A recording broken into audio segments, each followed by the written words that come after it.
আমাদের এরকম ভিডিও সবার আগে দেখার জন্য আমাদের চ্যানেলটিকে সাবস্ক্রাইব করুন আর পাশে থাকা বেল আইকনটি প্রেস করুন।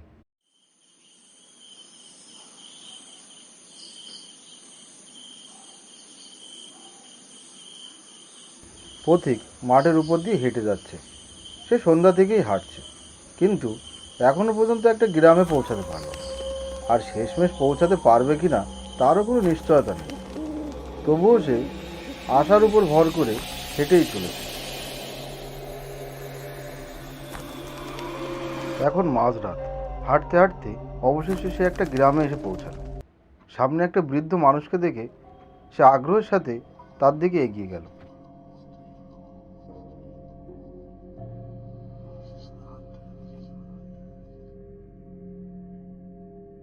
এইখানে কি কোনো থাকার জায়গা পাওয়া যাবে?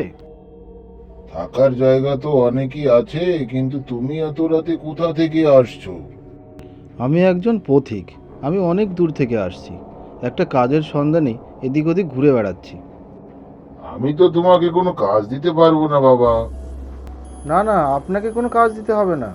শুধু রাতটুকু থাকার মতো একটা জায়গা দিলেই হবে।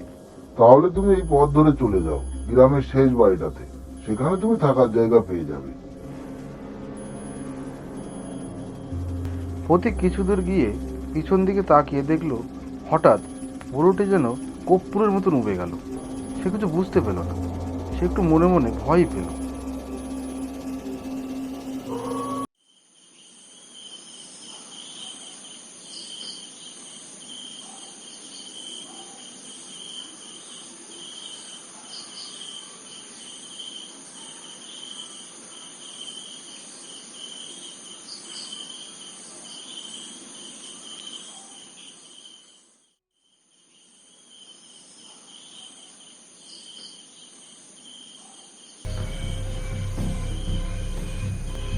বাড়িতে কেউ আছেন? কেউ আছেন কি বাড়িতে? হঠাৎ যেন ভোজবাজির মতো একটা মহিলা তার সামনে এসে দাঁড়ালো। পথিক এতে একটু ভয় পেয়ে গেল। কে গা তুমি? আমি একজন যাত্রী, অনেক দূর থেকে আসছি। আজ রাতের জন্য আমাকে একটু থাকতে দিতে পারবেন? পারবো, তুমি এসো, ঘরে এসো।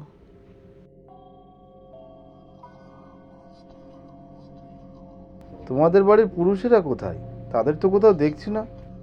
পুরুষ? পুরুষ তো কেউ নেই। তুমি সমস্ত দিন কিছু খাওনি, নিশ্চয়ই খিদে পেয়েছে। ঘরে ঠান্ডা ভাত আছে, খাবে? তাহলে তো খুব ভালো হয়। সত্যি বড় খিদে পেয়ে গেছে আমার। সকাল থেকে কিচ্ছু খাওয়া হয়নি। মহিলা হঠাৎ বাইরে হাত দিয়েই যেন ভাতের বাটিটা নিয়ে এলো। সেটা দেখে পথিক একটু অবাকই হয়ে গেল, কিন্তু খিদে একটু বেশি লাগায় সে আর কিছু বলল না। সে খেতে বসে গেল। আচ্ছা, আপনাদের এই গ্রামের নামটা যেন কি? আমাদের এই গ্রামের নাম বসন্তপুর। বসন্তপুর নাম শুনে তার একটা কথা মনে পড়ে গেল। কিছু বছর আগে এই বসন্তপুরে মহামারীর প্রকোপে গ্রামের সমস্ত লোকই মারা যায়। এবার সে সব বুঝতে পারল। কেন ওই বৃদ্ধ লোক হঠাৎ গায়েব হয়ে গেল, কেন এই মহিলা তার সামনে হঠাৎ এসে হাজির হলো, এরপর ভাতের বাটি। এক নিমেষে সব বুঝতে পারে সে। কোথায় যাচ্ছেন? দাঁড়ান, রাতে থাকবেন না? পথিক কিন্তু আর পিছনে ফিরে দেখল না। সে দৌড়াতেই থাকলো। গ্রাম শেষ, মাঠ শেষ, তবুও সে থামল না।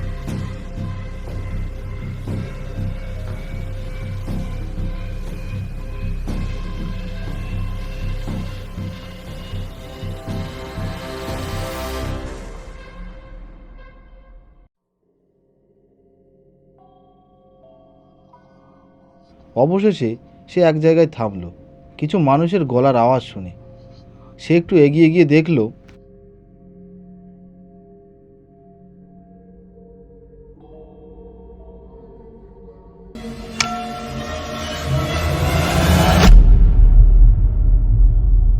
রে, তুই এত লাফাচ্ছিস যে তোর কল কাপ তো সব খুলে পড়ে যাবে।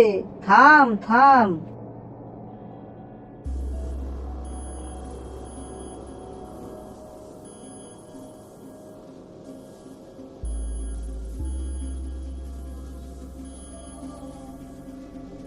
তুই আবার কখন এলি? এই তো এখনই এলাম, কিন্তু আমি তো কিছু বুঝতে পারছি না। ওই জঙ্গলের ভিতর গিয়ে দেখ, সব বুঝতে পারবি।